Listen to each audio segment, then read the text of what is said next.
In this tutorial, you'll learn how to do a final cleaning of your project, as well as how to color your solder seams with patina, and you'll see how to give your project lasting shine by waxing.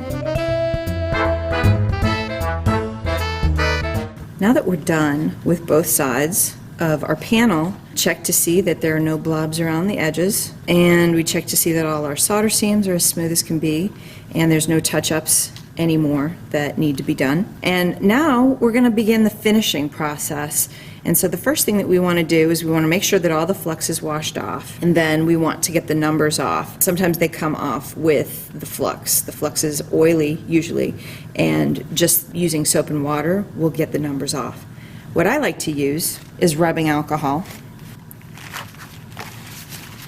Take a little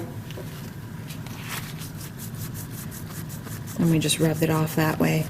Don't ever scrub your glass to get the numbers off, because that is going to scratch your glass. So never use a green scrubby or any kind of scouring pad. It will scratch up your glass pretty good. Takes the shine away.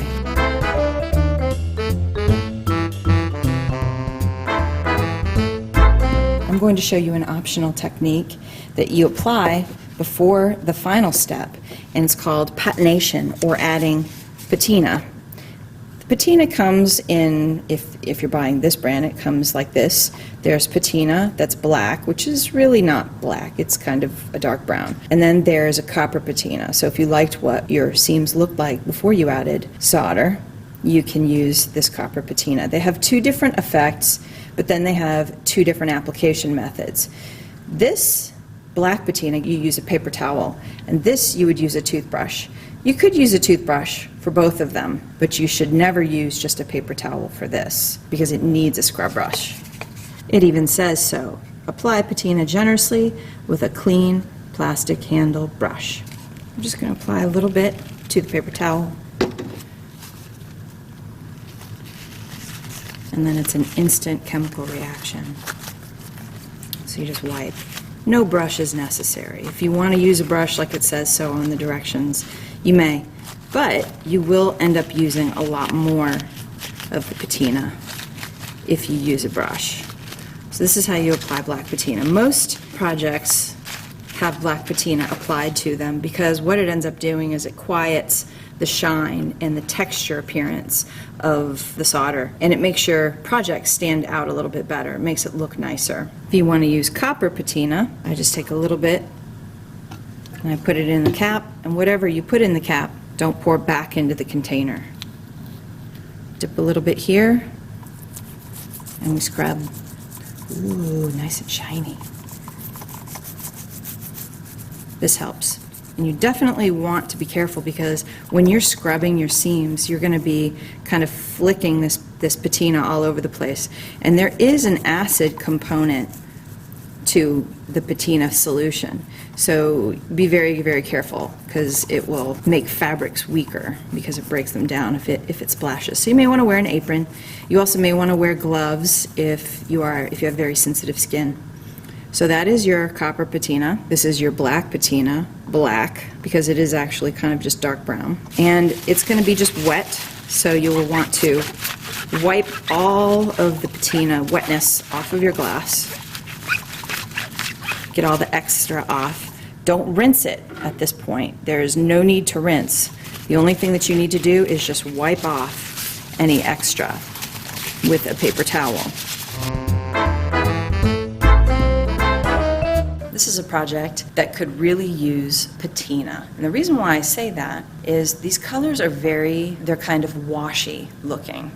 And so the silver sometimes does not go with the colors of glass that were chosen. I have already applied patina to the back side of this to show you the difference and to show you what happens when you apply patina to something like this. I've used black patina. Black is a pretty standard application that's applied to lots of stained glass, especially commercial stained glass that you might find in a store.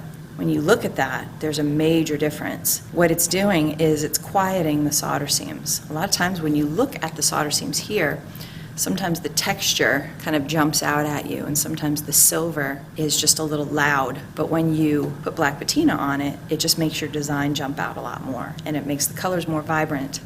So that's why I choose black patina a lot of times. However, if you're using really dark glass, like cathedral, or if you are using a lot of cool colors, silver looks really nice with that. And if you've done a really good job on your solder seams, it's a very attractive look to keep. So feel free to keep your seams silver if you like what it looks like. But black is just good if you're using really light opalescent glass, just because it enhances the appearance. If you liked what your project looked like when it was set up in the jig before you added solder, copper might be a good choice. Or if you used cool colored glass or warm colored earth tones, copper would look great.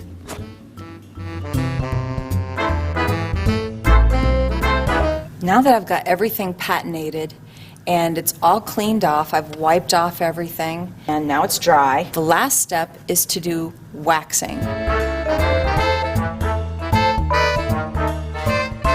The purpose of waxing is to avoid corrosion, because you've just applied flux, you've applied patina, and those are acidic substances that when left on the glass, it will start to etch your glass, meaning it will turn it from shiny to cloudy. As well, it will start to eat away at your solder seams. And I'll show you what that looks like. Ew. This is a very, very damaged project. This is my absolute worst case scenario. They've applied the flux and they never washed it off. If you can see, there's all the numbers there. So if you look at the glass is all cloudy, and the solder is completely corroded. Sometimes in the stained glass field, they'll call it white rot. We just call it just grossness, but that is corrosion. That's the flux and what it does. Patina will do that too, because patina has some acids in it, or any alkaline or acidic solution is going to be corrosive to the solder seams. So wax is going to remove all the residue that all those chemicals left behind. Before you do anything, you do want to check to see if you still have any solder splatter. And even if you don't have patina on here, even if you've left the solder seam silver, go back and scratch off. Anytime you patinate, all those little splatter marks that the solder made are going to be just that more obvious.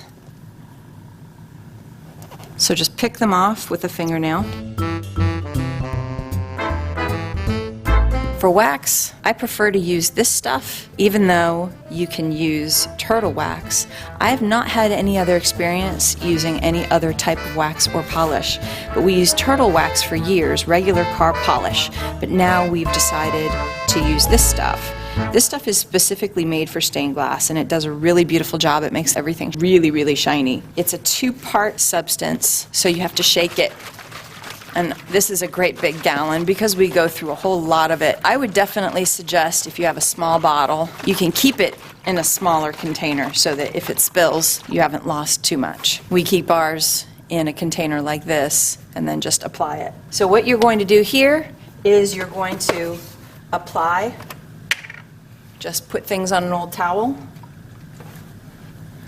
put a little bit of wax on your towel, and it's wax on,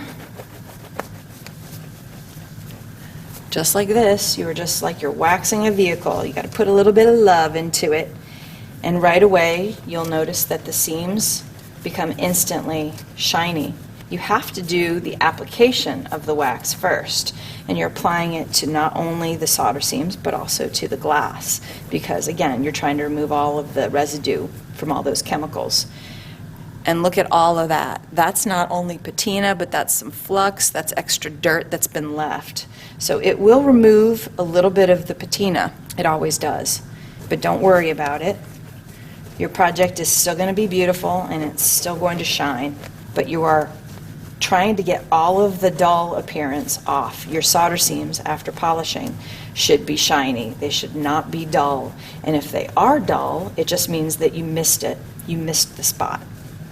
So you apply, just like when you're waxing your vehicle, if you've ever waxed a vehicle before, when you apply the wax, it leaves a haze. Even though it's shining everything up, it's still leaving a haze that has to be removed. So the second step to waxing is buffing it off. So we've done the wax on, Now we need to do, you guessed it. So instead of using these parts, we're going to use a different part, a clean part of the towel. Where we start buffing like this. Take your time doing something like this. Don't just swipe it across, because what will happen is if you just wipe it like this, you're missing all parts along the seams and parts where it gets hazy. And if you're using darker glass, this is going to be more pronounced. On this lighter glass, it's not going to be as obvious, but you want to dig your fingertips into all of these solder seams. So go along all of the solder seams to make sure you get all of that wax off. So if you have little pieces, dig into those little pieces. And there's no need to apply really any pressure here. I'm not pressing down on this window at all. I am just going across the surface. And then don't forget your outside edges. And now it's really shiny. And I'm going to do the other side the same way.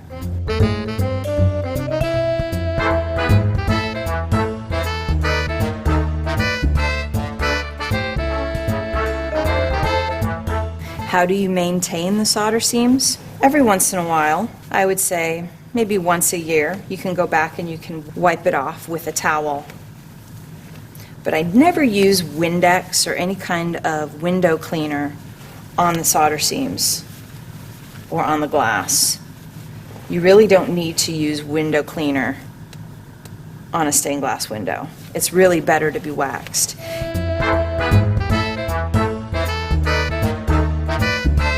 If you've used copper patina, you will need to reapply the wax every once in a while because copper patina will tarnish over time. This is new copper patina, and this is copper patina that has tarnished over time. But if you were to re-wax this window, you could probably restore a little bit more of its shine. Will it ever get as bright and shiny as this and stay that way? Unfortunately, no. But if you like how this looks, it's nice and aged, and it gives it a really nice antique appearance, then copper is the way to go.